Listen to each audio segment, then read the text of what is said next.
A sua Bíblia no livro de Daniel. Glória, Pai, Deus de Santo, louvado seja. No livro de Daniel, no capítulo 7, eu creio que os irmãos vão entender o que é a palavra do Senhor. Eu queria pedir para o irmão Wilson ler para mim o versículo 3. Daniel 7,3. E 4 animais grandes, diferentes uns dos outros, subiam do mar. Eita, glória. Irmão, nós vemos que aqui Daniel, a Bíblia vai nos dizer que no primeiro ano do reinado de Belsazar. O reinado de Belsazar, nós sabemos que Belsazar ele era um rei, neto de Nabucodonosor, igual eu disse esses dias atrás, filho de Nabonido, com a sua mãe que se chamava Nitópolis. E aqui Daniel já tinha, quando ele está vendo esses 4 animais, uns diferentes dos outros, nós vamos ver que ele estava falando naquela época dos reis que subiam da Pérsia. E nós sabemos que o que veio da Pérsia não era fácil. Agora, Daniel, ele nas suas orações, ele começou a ver 4 animais. Os 4 animais iriam nos dizer assim: primeiro animal, leão, significado babilônico. Segundo animal, urso, que é a Médio-Pérsia. E o terceiro animal, um leopardo, significado a Grécia, o animal. E o animal espantoso, significado Roma papal. É muito difícil chegar e falar a respeito sobre Roma, porque tem que mexer com parte de alguém que vai falar, mas está mexendo com a minha igreja. Estou mexendo com a igreja de ninguém. É a palavra de Deus. Esse aqui é o significado da época em que os cristãos viviam no seu sofrimento. Aqui representa Roma. Por que Daniel estava vendo isso aqui? Porque lá no capítulo 2, Nabucodonosor teve um sonho. E ele perguntou a Daniel, lá tinha cabeça de ouro, peito de bronze, mas é outra história, vamos ficar para lá. Agora aqui ele está lembrando daquilo, porque isso aqui ia subir onde? Do mar. Quando falamos de mar, nós temos sabendo que mar significa povo e terra. Não é o mar lá, é gente. Agora aqui, irmãos, nós sabemos que isso, quando Daniel vê isso aqui, eles iam falar o quê? Que tinha de um reino, que tinha 3, que se chamava Alexandre o Grande, que dele ia sair 3 reinos, que iam reinar sobre a Pérsia, ia reinar sobre o Egito e as demais. E ali ia sair 4. Do seu reino ia sair 4 homens que eram da frente da batalha, os seus generais. E esses generais, se fossem em nosso dia, ia ser uma perseguição da igreja hoje. E essa igreja hoje, como é acomodada, senta e espera tudo. Nós temos gente que fica a vida inteira para vir um dia na igreja. Se fosse nesse dia, eu vou te dar o detalhe do que ia te acontecer. Pode achar ruim comigo, mas a palavra de Deus vai nos dizer que Alexandre o Grande, ele quando reina, ele estava com 20 anos, era jovem moço. Aí ele disse, mas o jovem dá trabalho, ele dá trabalho, mas tem que trabalhar. O que acontece? Com 33 ele morre e os seus generais se dividem. Os seus generais se dividem e ali a coisa começa a esquentar para o lado dos cristãos. Aí nós vemos que agora Daniel está ali. Alexandre morre com 33 anos. E como agora a perseguição vai passar a base da igreja naquela época. Há quantos anos isso? Nós vemos que Daniel entrou lá na Babilônia no ano 606. Aqui, nessa época, Daniel já está com 73 anos, diz o historiador. que aqui agora ele já está com seus 73 anos, porque ele já tem passado pelo Nabucodonosor, ele já tem passado no Nabonito, e ele chegou agora até o Belzazar, que era o neto de Nabucodonosor. E quando nós temos que Babilônia foi derrotada através do Dário, quem era o comandante na época, que era o grande rei? Era o Belzazar. Mas vamos para frente. Ele veio, irmão.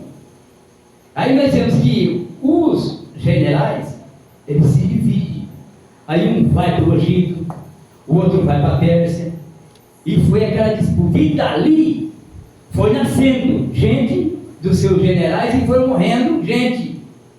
Porque os faraós nasce um, morre um, fica outro. E assim vai crescendo uma dinastia que não acaba nunca. O que acontece? Ali nasce da nação de Seleuco, nasce um homem por nome de Antíoco Epifânio, que se fosse em nossos dias, se nós paramos para ver, a maior parte dessas igrejas do Paraguai, que podemos dizer que o Brasil dá igual ao Paraguai na parte de igreja, uns crentes que não têm compromisso com Deus, uns crentes mentirosos, vem na igreja o dia que quer, faz o que quer. Eu não vou porque eu vi isso. Nesse tempo aqui que eu queria ver o que ia acontecer. Esse Antíoco Epifânio, ele era tão terrível que ele saiu matando. Para quem estuda os livros que tem, já sempre veio comigo, teve lugar que só numa cidade ele matou 40.300 pessoas. Que dão um bacuri desse? Nada. 40.300 pessoas. Nós temos tudo para servir a Deus. E nós queremos servir a Deus da maneira que nós queremos. E não é assim. Nós temos que ter compromisso com o Senhor. Nós temos que saber que Deus, Ele enviou o Filho dele na cruz para morrer por mim e por você. E nós não damos valor. Aleluia. Deus amado. Aleluia. Então nós vemos, irmão, que há ataque no santuário de Deus. Mas como ataque no santuário de Deus? Ataque no santuário de Deus, você sabe o que é um ataque no santuário de Deus? Profanidade. Você está com a Bíblia aberta aí no livro de Daniel, hein? Nós vamos chegar no assunto. Quando esse Antíoco Epifânio faz estas coisas, o estudo vai dizer que ele pegava a mulher e as crianças, ele batia, ele massacrava e ele fazia tudo o que queria, porque a lei era dele. E ali os cristãos eram massacrados. Porque o ataque no santuário? Você está com a Bíblia aberta aí? Lê o capítulo 11, versículo 31 para mim.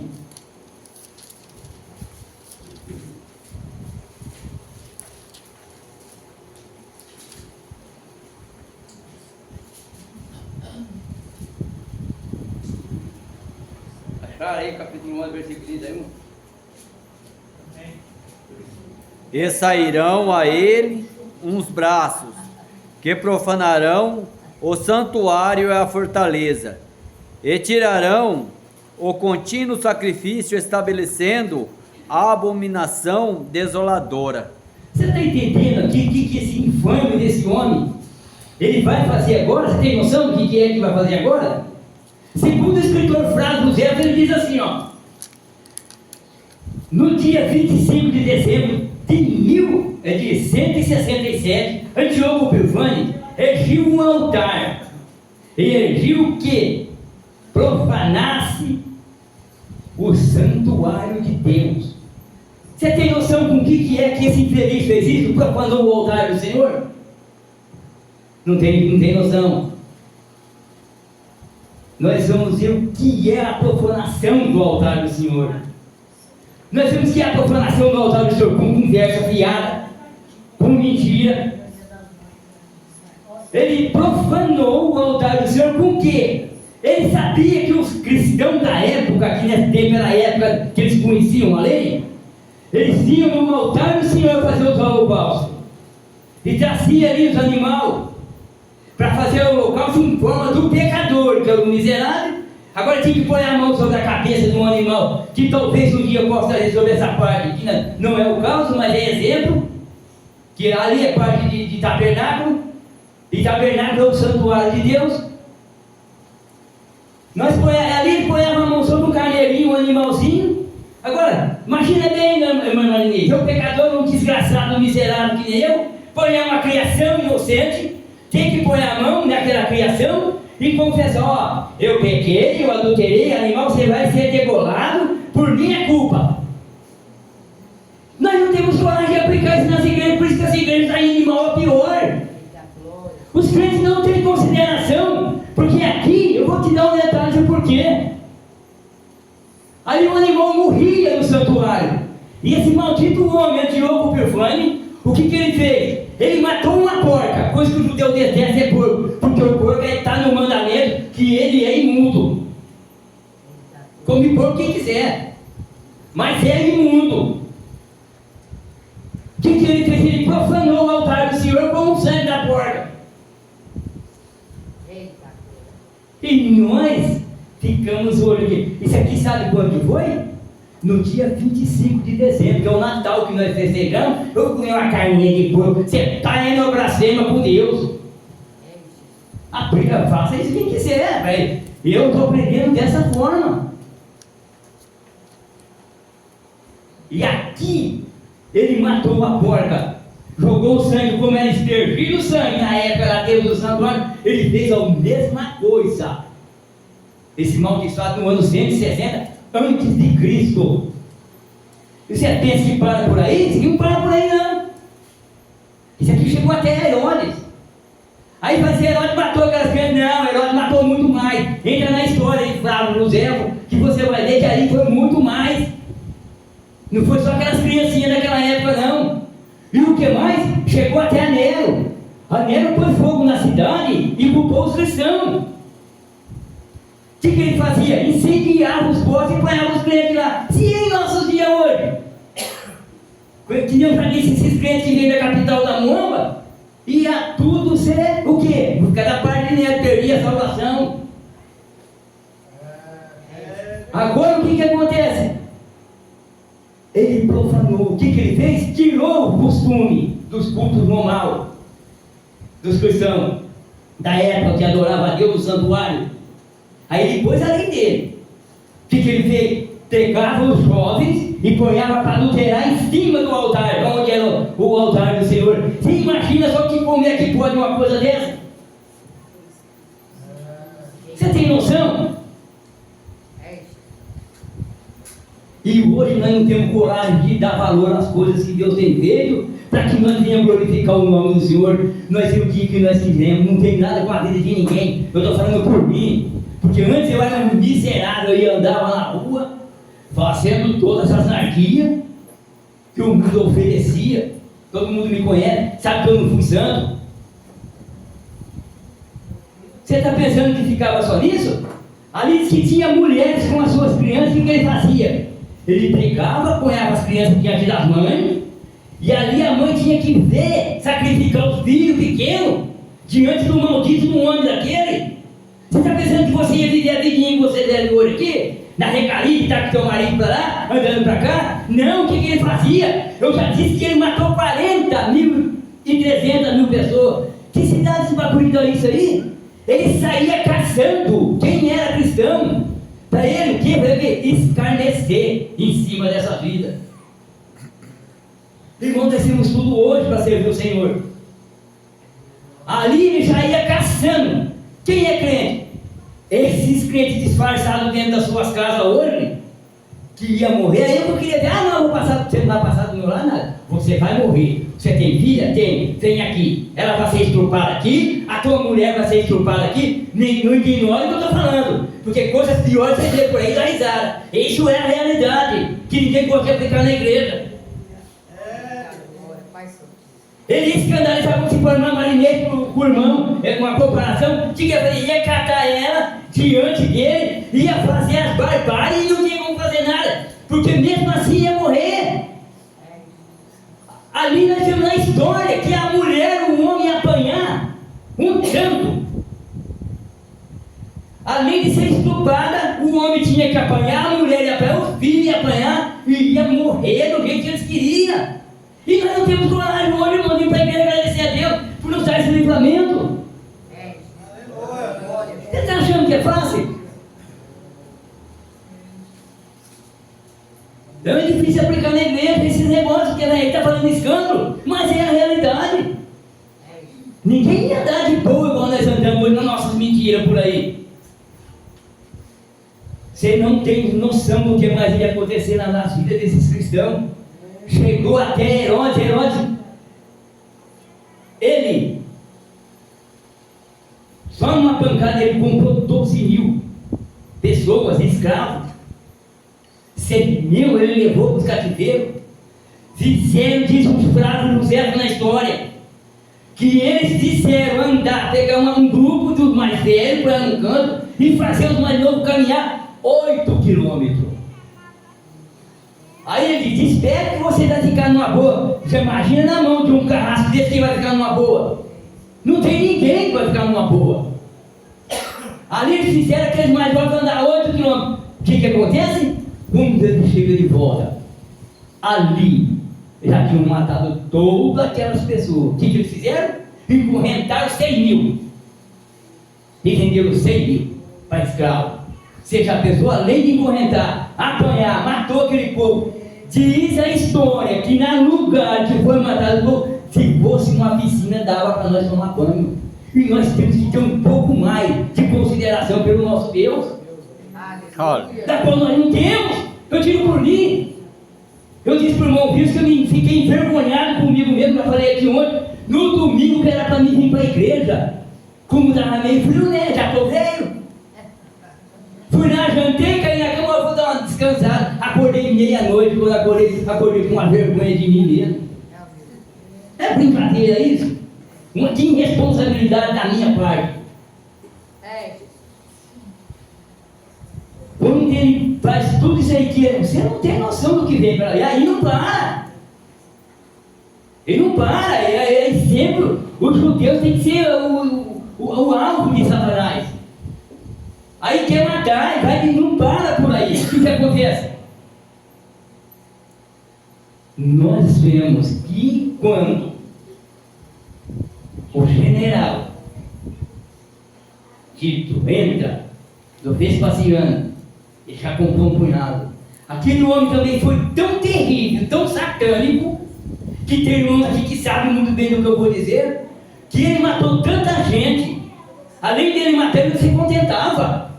Ele tinha prazer. Por que nasceu as Olimpíadas? Você sabe que foi lá naquelas arenas dele lá, de ver os cristãos lutar com leão, com tigre, com fera, e nós aplaudimos a Olimpíada. Nós não sabemos o que é a Olimpíada. Nasceu onde? Lá em Roma, essa anarquia. E essa igreja está entrando de passo longo dentro desse negócio. Pastor, eu me dei uma oportunidade. E essa igreja está de braço longo, né? Eu não estou falando aqui, eu estou falando no Brasil em geral, toma pouca vergonha. O povo não tem consideração, não tem mais respeito pela obra de Deus. O que esse general, o Tito, faz? Além dele matar as pessoas, ele tinha prazer. Ele crucificava a gente, crucificava, ele espetava. Ali o que ele fazia? De ver no lugar. Eu esqueci o nome, acho que é esquilo, mais ou menos, lá o campo, onde ele ia levar esse povo para morrer. Aí ele tinha prazer de se vestir de bico para ver os cristãos gritar na unha das feras. Ele tinha prazer de ver. E nós temos prazer de glorificar o nome do nosso Deus, porque livrou nós dessa desgraça? Amém, pensa. Irmão, mas só que tem. Flávio José diz assim que quando esse Antíoco Epifânio fez todas essas desgraças na vida dos cristãos. Ele disse que tinha um homem chamado Matatias. Ele tinha 5 filhos, um sacerdote lá em Judá. Esse infeliz, esse Antíoco Epifânio, quando ele chega aqui, ele fala assim: ó, esse santuário vai ser destruído, vocês vão ter que fazer santuário do meu jeito, ali vai estar a minha foto, a minha imagem, vocês têm que me louvar, vocês têm que vir fazer tudo, adulterar, porque ele obrigou os jovens a adulterar em cima do santuário, agora tem que fazer a anarquia dele lá. Só que esse Matatias diz: olha, eu tenho 5 filhos, que vão os outros, porque eles vão lutar contra você, e nós não vamos dar esse lado ao outro lado, porque o nosso Deus, e eu tenho um Deus que guarda e me livre de todos os mal, não faz mal que eu morra. Matatias pega o teu filho, 5 filhos dele. Aleluia.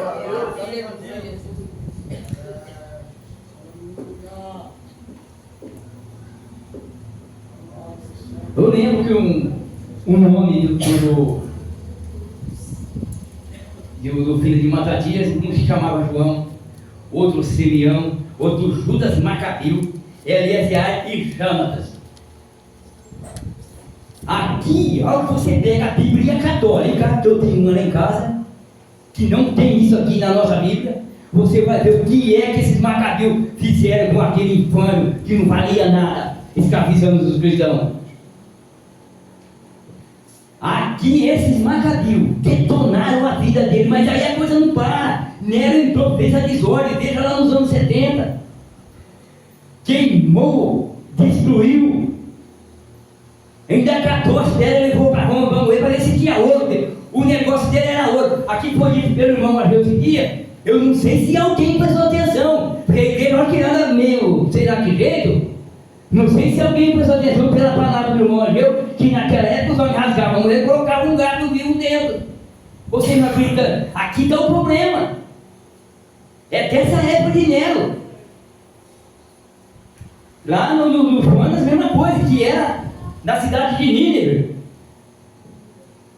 Criado por quem? Da onde saiu aquilo? De Nimrod, o homem inventador da Torre de Babel, aonde esse povo seguiu. Aqui mais para frente nós vamos ver lá, que ainda enfeitavam no dia 25, que foi feito esse que ele fez fazer. Isso aqui era o Natal dele. Enfeitava, tem outras partes que eu não entrei, ele enfeitava lá coisas de luzes. Aí talvez no dia do Natal, nós abandonamos a igreja para ficar atrás de idolatria. Eita, glória, aleluia, Jesus. Eu não vou não, irmão, que é Natal, nascimento de Cristo, coisa nenhuma. Dia 25 nasceu, quem nasceu foi chamado Tamuz, filho de Nimrod, com a mãe dele, que chamava Samíver. E aquela mundiça morreu lá, o meu pai matou ele e pendurou ele lá no pinheiro. E lá ele apareceu e disse: ó, aí aquela safada daquela mulher, quando viu que o Nimrod, agora vai nascer de novo. Que disseram que é reencarnação. A reencarnação é da Allan Kardec, eu não acredito nesse negócio. O nascimento de Cristo foi o dia que eu aceitei Jesus, ele nasceu no meu coração. E esse é o meu Natal, o meu para sempre. Glória, aleluia. Louvado seja Deus. Glória a Deus. Irmãos, você não tem noção, por isso que os Macabeus detonou ele. Só que, além disso, quando eu já disse que Nero fez toda essa barbaridade, eles não ficavam satisfeitos de ver o judeu morrer. O que eles faziam? Toma por escândalo que eu vou dizer. Eles tinham capacidade, você ia morrer. Você já estava rachado de guasca. Aí eu perguntei, mas uma quarentena Jesus tomou isso na lei judaica, porque na lei romana eles não têm piedade de ninguém, era como se eles pudessem bater aqui, ó. Você ia apanhar, seja de homem ou seja de mulher. Ia ficar cortado de reio. Será que nós chama aqui uma guasca lá? Você sabe como é que eles iam matar? Ou matar eu, ou matar qualquer outro? Tinha 3 tipos de morte. Uma morte, o que eles faziam? Você estava cortada de guasca, sem roupa, nu, pela vergonha, você tinha que passar vergonha. Ia ser escandalizado, que eu já disse. Uma morte. Ele tinha matado animal, naquela época era muita cacera, aquelas coisas. Você já estava cortado de guasca. Te passava um sal para te temperar. Pegava um animal, matava, tirava aquele couro. Te costurava bem apertadinho, você ficava bem bonitinho aqui dentro, amarrado. Você não notou que está um sapato do pé queimando o pé do meio-dia? Que está um couro dele te apertando? Aquele couro ia secando, ia te apertando, ia te sufocando. Você tinha que morrer daquela forma. Outra morte, se chamava morte da águia. Pega lá, tem um livro do Hitler. Você vai ver lá. Mas está lendo o livro do Hitler? Não. Eu quero saber quem que foi aquele maldito também, outra praga. Ali ele te amarrava. Pra lá e pra cá. Pelado, já tinha apanhado bastante. Começavam te desossando, viu? Ficava só seu cangaço de osso lá. Procura e tirava vivo. Romano não tem dor de ninguém, irmão. Roma não tem dor de crente, não tem dor de nada. Você está pensando que nós estamos livres disso? Deixa eu adiantar aqui. Você sabe o que é a morte empanada? Tinha morte empanada, não é escândalo que eu vou dizer. Vocês pior, vocês vejam por aí da risada. Morte empanada. Você já estava rajado do mesmo jeito que o romano não tem dor de ninguém. Pegava um cavalo de um lado, vamos supor eu, já estava com a mão amarrada, cortado de guasca. Tinha um pau de ponta da minha altura do chão aqui. O que eles faziam? Você imagina só se eles têm dó. Cada um num cavalo. Te pegavam do lado do outro, te erguia e te descia ali. Você está com a mão amarrada, tem que ficar aqui, ó. Então, fique trepado aí. É assim era a morte desse povo. Você está pensando que nós vamos dar escape desse negócio? Eu peço todo dia, Jesus, o Senhor tenha misericórdia da minha alma, do meu corpo, porque eu sou alma. O Senhor tenha misericórdia, porque se o Senhor vir e eu ficar, como de fato quando Jesus vir, diz que todos vão ter, não vai ser secreto não é essa coisa que prega, que vai ser depois, vai ser nesse dia, que a grande tribulação, meus irmãos, nós já vamos passar aqui, e antes da vinda de Jesus, e por isso que eu peço, Senhor, o Senhor não venha e me mate antes do Senhor vir, porque eu não quero passar pela grande tribulação até o seu dia. E crente que não tem compromisso com Deus, ele vai passar pela grande tribulação, significado o anticristo, que é o anticorpo exame. Desta forma, esse aqui é exemplo. Daniel viu lá quantos anos. Isso vai ser nos dias anteriores. Eu não sei se eu vou ter vida até lá. Eu não sei. Mas quem ficar dessa forma, trata de andar na presença de Deus. Porque senão vai passar por esses tipos. Então vocês entenderam muito bem a morte de torturar, a morte de águia de desossar e a morte do empanado. Vai ficar estrepado. Que Deus te abençoe, os irmãos. E que Deus te guarde. E que nós possamos andar na presença de Deus. Quero agradecer pela oportunidade que o pastor tem me dado.